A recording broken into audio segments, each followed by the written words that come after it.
hampir diculik di Melbourne pas naik kereta. Bukannya kotanya aman? Tunggu dulu.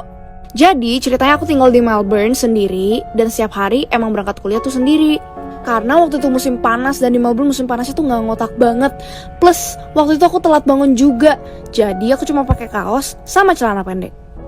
Nah terus aku berangkat deh naik kereta. Dan entah kenapa aku ambil tempat duduk yang cuma buat 2 orang. Dan aku duduk di dalam deket jendela. Setelah beberapa halte stop, ada 1 orang aneh banget masuk ke kereta. Di seluruh badannya banyak rantai-rantai gitu deh. Terus bau ganja juga dong. Feeling aku sebenarnya udah gak enak banget sih. Tapi pas aku mau keluar, dia duduk sebelah aku dong. Terus dia mulai ngeliatin aku dari atas sampai bawah.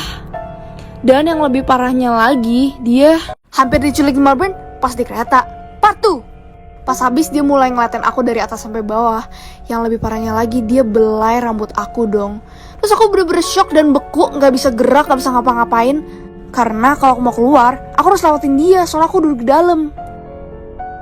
Gak sampai di sini aja, masa tiba-tiba dia duduknya makin dempet dong ke aku. Tapi pas dia mau coba pegang tangan aku bersyukur banget ada orang yang ternyata sadar akan kejadian aneh ini. Orang itu langsung bantuin aku untuk loncatin kursi di depan aku. Nah, pas aku berhasil keluar dari tempat duduk itu, dia kejar aku dong. Aku buru-buru lari ke stasiun yang terdekat.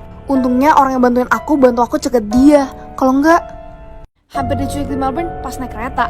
Part 3. Sebenarnya udah gak ada partigan-partigan lagi, tapi karena kalian minta, let's go!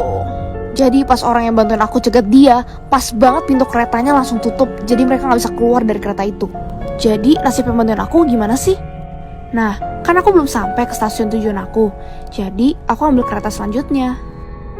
Dalam perjalanan, aku takut banget hal itu terjadi lagi. Jadi aku telepon pacar aku. Kok Atep? Dan sebenarnya aku udah sempat bilang terima kasih sama orang yang bantuin aku. Cuman aku merasa itu gak cukup. Pas banget stasiun kita sama. Aku langsung lari ke dia, lalu membalas kebaikannya dengan kebaikan yang serupa. Halo! Jadi hari ini gue mau cerita tentang gue gak sengaja ngeprank mama gue. Tapi sebelum itu, gue mau bilang makasih banget buat kalian semua yang udah support gue. Gila, udah 70k. Gue mimpi ya. Jadi ini ceritanya. Jadi ceritanya kemarin gue post story time di TikTok tentang gue hampir diculik di Melbourne. Terus tiba-tiba mami gue miss call gue banyak banget. Karena waktu itu gue masih gak angkat, dia bilang gini, kalau kamu masih gak angkat, mami suruh teman mami kesana.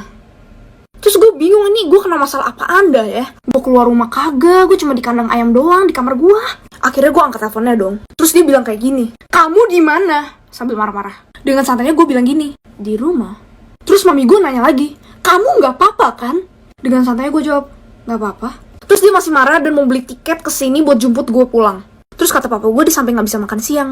Terus ternyata dia pikir itu beneran terjadi pas hari itu juga. Mami gue pikir ini di kereta beneran, padahal ini green screen. Ini gue yang bikin.